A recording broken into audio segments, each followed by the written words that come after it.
আর এই মুহূর্তে অত্যন্ত বড় খবরের দিকে নজর রাখতেই হচ্ছে। তথ্য গরমিল তালিকা প্রকাশের নির্দেশ সুপ্রিম কোর্টের। তথ্য গরমিল তালিকা প্রকাশের নির্দেশ। তথ্য গরমিলে 1,36,00,000 নোটিশ, 1,36,00,000 ভোটারকে হিয়ারিং নোটিশ। আর এবার তথ্য গরমিল তালিকা প্রকাশের নির্দেশ সুপ্রিম কোর্টের। আরও একবার আপনাদেরকে জানাবো, তথ্য গরমিল তালিকা প্রকাশের নির্দেশ দেওয়া হয়েছে সুপ্রিম কোর্টের তরফ থেকে। তথ্য গরমিলে 1,36,00,000 নোটিশ, 1,36,00,000 ভোটারকে হিয়ারিং নোটিশ। আর এবার সেই তালিকা প্রকাশের নির্দেশ সুপ্রিম কোর্টের তরফ থেকে।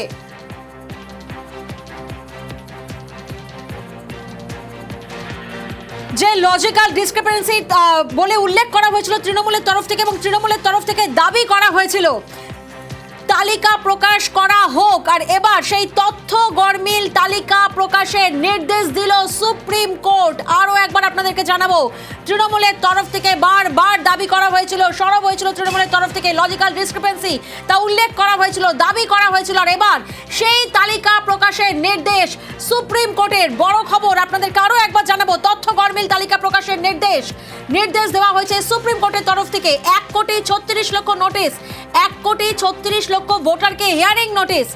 আর সেই তথ্য গরমিল তালিকা প্রকাশের নির্দেশ সুপ্রিম কোর্টের তরফ থেকে। আমরা দেখেছি বিভিন্ন জায়গা থেকে, একাধিক জায়গা থেকে জেলায় জেলায় হিয়ারিং এর যে চূড়ান্ত হয়রানি ভোগান্তি, সেই অভিযোগ বারবার সামনে এসেছে, বারবার বিক্ষোভ দেখানো হয়েছে বিভিন্ন জায়গা থেকে, এবং তৃণমূলের তরফ থেকে দাবি করা হয়েছে, তৃণমূলের তরফ থেকে সরব হওয়া হয়েছে লজিক্যাল ডিসক্রিপেন্সি প্রকাশের জন্য। আর এবার সেই তালিকা প্রকাশের নির্দেশ সুপ্রিম কোর্টের।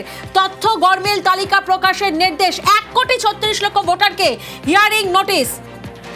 তথ্য গরমিলে 1,36,00,000 হিয়ারিং নোটিশ, এবং সেই তালিকা প্রকাশের নির্দেশ সুপ্রিম কোর্টের।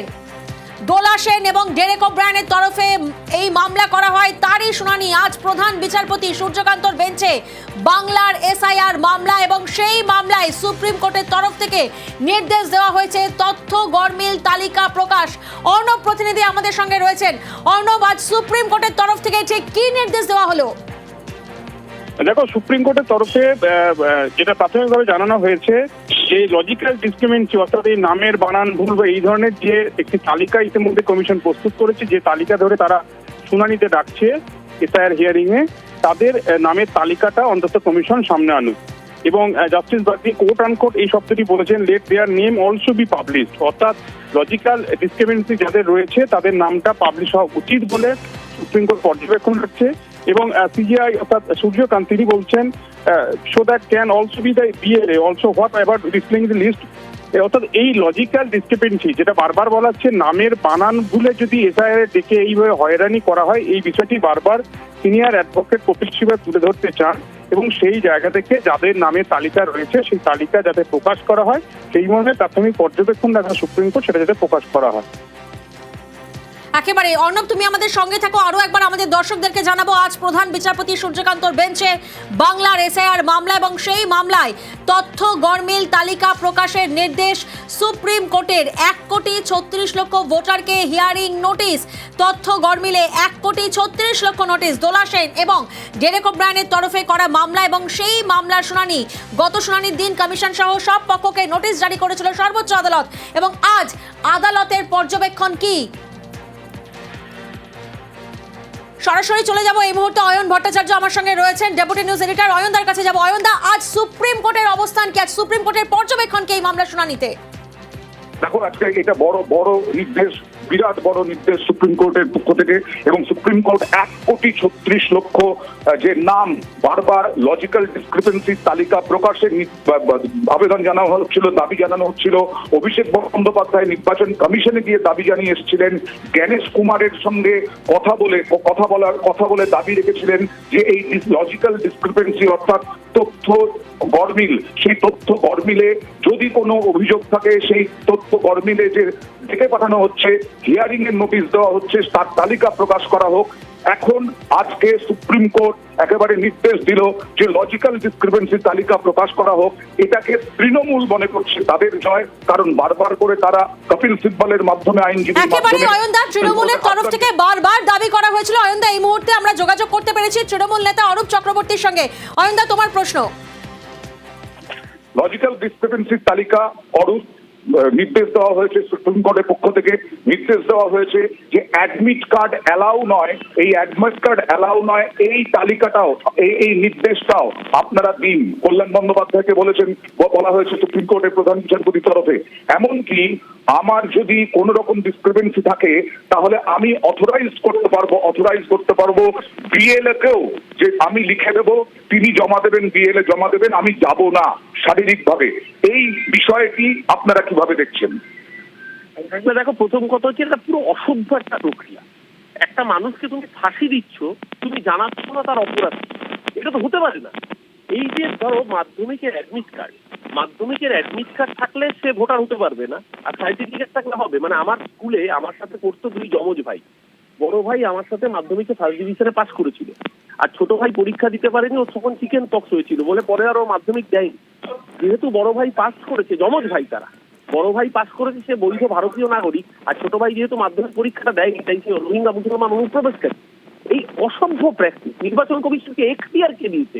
আর সারা ভারতবর্ষের কোথাও এই লজিক্যাল ডিসক্রিপেন্সির নামে হয়রানি হচ্ছে না, একমাত্র পশ্চিমবঙ্গকে বেছে বেছে টার্গেট করে। আর কিসের ভিত্তিতে 1,36,00,000? কোনো মেমো নাম্বার নেই, কোনো সরকারি নথি নেই, সরকারি নোটিফিকেশন নেই, হোয়াটসঅ্যাপে ডাকা হবে আর মানুষের নাম, লক্ষ লক্ষ মানুষের নাম বাদ দেওয়া হবে। টার্গেট করে বেছে বেছে মুসলমানদের নাম, বেছে বেছে মহিলাদের নাম, যারা মমতা বন্দ্যোপাধ্যায়ের ভোটার, যারা তৃণমূল কংগ্রেসকে ভালোবাসে, টার্গেট করে তাদের নাম বাদ দেওয়ার এই পরিকল্পনা। সুপ্রিম কোর্টকে ধন্যবাদ যে তারা ওই জায়গায় হস্তক্ষেপ করেছেন। এই কাজ পুরোপুরি অসাংবিধানিক, সংবিধান বিরোধী কাজ করছে নির্বাচন কমিশন অমিত শাহর নির্দেশে। বেশ, একেবারে অয়নদা, এই খবরে আমরা নজর রেখেছি। তথ্য গরমিল তালিকা প্রকাশের নির্দেশ, তথ্য গরমিলে 1,36,00,000 নোটিশ, 1,36,00,000 ভোটারকে হিয়ারিং নোটিশ, তথ্য গরমিল তালিকা প্রকাশের নির্দেশ সুপ্রিম কোর্টের তরফ থেকে। অয়নদা, যেমনটা তুমি বলছিলে যে আমরা দেখেছি বারবার তৃণমূলের তরফ থেকে এই সব অর্থাৎ লজিক্যাল ডিসক্রিপেন্সি বা তথ্যগত অসঙ্গতির তালিকা নিয়ে প্রশ্ন তুলেছিলেন তৃণমূলের সর্বভারতীয় সাধারণ সম্পাদক অভিষেক বন্দ্যোপাধ্যায়।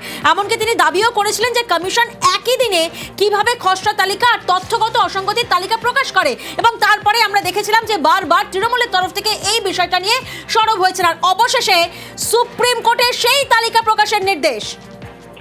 প্রিয়াঙ্কা, নির্দেশের বিষয়গুলো তো অর্ণব বলবে, কিন্তু এখানে শুধু অভিষেক বন্দ্যোপাধ্যায় নন, মমতা বন্দ্যোপাধ্যায় যেখানে যেখানে যাচ্ছেন এই মুহূর্তে এসআইআর নিয়ে তীব্র প্রতিক্রিয়া জানাচ্ছেন, এবং তার সঙ্গে সঙ্গে মমতা বন্দ্যোপাধ্যায়ই বলেছিলেন যে এই লজিক্যাল ডিসক্রিপেন্সির তালিকা একমাত্র বিজেপির কাছে আছে, বিজেপির কাছে সমস্ত তথ্য আছে যে লজিক্যাল ডিসক্রিপেন্সি কাদের। 1,36,00,000 লজিক্যাল ডিসক্রিপেন্সি নামে মানুষকে হয়রান করা হচ্ছে, এই বিষয়টাও মমতা বন্দ্যোপাধ্যায় অভিযোগ করেছিলেন। এবং শুধু তাই নয়, আজকে কোর্টে এই বিষয়টাও উঠেছে যে নির্বাচন কমিশন নাকি নাম ভুল বা নামের বানান ভুল, কুমার ছিল না আগে, এখন কুমার যোগ হয়েছে, এই সবে ডাকছে না। কিন্তু আমাদের কাছে আছে যে সেই সবেও ডাকা হচ্ছে, হিয়ারিং নোটিশ দেওয়া হচ্ছে। তারা বলেছে 14 থেকে 15 বছর যদি মা বাবার বয়সের সঙ্গে ছেলের বয়সের ফারাক থাকে তাহলেই ডাকা হচ্ছে। তখন সূর্যকান্ত বলেছেন, আপনারা ভুলে যাবেন না এদেশে বাল্য বিবাহ একসময় প্রচলিত ছিল এবং এখনো নাবালক বিয়ে, নাবালিকা বিয়ে, বিশেষ করে নাবালিকা বিয়ে আছে, সেগুলোকে আটকানোর চেষ্টা হচ্ছে, কিন্তু সেগুলো আছে। তাই এটা আপনারা হিসেব করলেন কিভাবে? এবং মানুষকে যদি হয়রান হতে হয়, মানুষ যদি হয়রান হন, মানুষের যদি হয়রানি হন তাহলে তারা নির্দেশ দেবেনি, এটা আগেই বলেছিলেন। এবং তারপরে এই নির্দেশগুলো দেওয়া হলো, এবং এই নির্দেশগুলো যেগুলো নির্দেশ দেওয়া হয়েছে, মানুষকে অযথা হিয়ারিং এ টাকা হচ্ছে, এবং কোথায় টাকা হচ্ছে? বিডিও অফিসে। এইটা অভিযোগ ছিল তৃণমূলের, বারবার তৃণমূল নেত্রী মমতা বন্দ্যোপাধ্যায়, অভিষেক বন্দ্যোপাধ্যায় বারবার বলেছেন এইখান থেকে তো রয়েছে যে লজিক্যাল ডিসক্রিপেন্সি বলতে ঠিক কি বোঝানো হচ্ছে, মানে তা নিয়ে তো নিচুতলায় আধিকারিকদের মধ্যে একটা চরম বিভ্রান্তি তৈরি হয়েছিল। একেবারেই চরম বিভ্রান্তি তৈরি হয়েছিল, কারণ বিএলও বুথ লেভেল অফিসার যারা, তারা বুঝতে পারছিলেন না যে বারবার নির্দেশ পরিবর্তন করা হচ্ছে। এই অভিযোগ বিএলওদের পক্ষ থেকে করা হয়েছে যে নির্দেশগুলো আসলে কি, নির্দেশগুলো বারবার কেন বদল করা হচ্ছে, অ্যাডমিট কার্ড হঠাৎ করে বদল করা হলো কেন, অ্যাডমিট কার্ড কেন গ্রহণযোগ্য নয় বলা হলো, এইগুলো নিয়েও বিএলওদের পক্ষ থেকে অভিযোগ ছিল। আর রাজনৈতিকভাবে তো অভিযোগ ছিল। সেখানে তৃণমূল মনে করছে, যে তৃণমূল বলল কিছুক্ষণ আগে অরূপ চক্রবর্তী, আমরা বিজেপির বক্তব্য নেওয়ার চেষ্টা করবো, আর নির্দেশ সম্পর্কে অর্ণবের কাছ থেকে আমরা বিস্তারিত জানার চেষ্টা করব। একেবারে ধন্যবাদ।